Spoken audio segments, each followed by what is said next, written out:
நீங்க தானே அது? ஏங்க, பொம்பளைங்க குளிக்கும் போது திருட்டுத்தனமா பாக்குறது, போட்டோ பிடிக்கிறது இதெல்லாம் அசிங்கமா இல்ல? ஐயா நீங்க ஒண்ணுங்க, எனக்கு இந்த இயற்கை காட்சிகள் எல்லாம் போட்டோ பிடிக்கணும்னா ரொம்ப பிடிக்கும். நான் அடிக்கடி இங்க வருவேன்.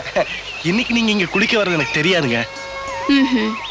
இது பாருங்க, இந்த பொம்பளைங்க குளிக்கும் போது திருட்டுத்தனமா பாக்குறது, போட்டோ எடுக்கிறது இதெல்லாம் ரொம்ப கெட்ட பழக்கங்க. எனக்கு பிடிக்காது. என்னங்க கோவமா இருக்கீங்க? நான் இவ்வளவு சொல்றேன், நீங்க எதுவுமே பேசாம போறீங்க. என்ன தப்பா நினைச்சுக்கிட்டீங்களா? நான் உங்களை பத்தி எதுவுமே நினைக்கல. போதுமா? போயிட்டு வாங்க. ஏங்க இப்பதாங்க என் மனசுக்கு ரொம்ப சந்தோஷமா இருக்கு. நில்லுங்க, இன்னொரு விஷயம் சொல்லணும். ஒன்ன போல பொண்ணு இன்னும் பிறக்கல, ஒன்ன விட்டு வேற பொண்ணு நினைக்கல.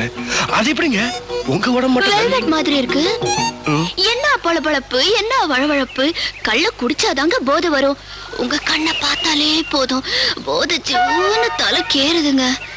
உங்க முகம் தாமரைப்பூ, கண்ணு கவளப்பூ, மூக்கு எள்ளுப்பூ, கண்ணு ரோஜாப்பூ, பல்லு முல்லைப்பூ, உடம்பு தாழம்பூ. மொத்தத்துல நீங்களே ஒரு பூந்தோட்டங்க. கரெக்ட். இதெல்லாம் உங்களுக்கு நீங்க 8 அடி பாஞ்சா நான் 16 அடி பாய்வேன். இந்த குள்ள நரி வேலையெல்லாம் உங்க ஊர் ஆட்டுக்குட்டி கிட்ட வச்சுக்கோங்க, இந்த புலி கிட்ட வச்சுக்காதீங்க. எவன் போட்டு கொடுத்துருப்பா?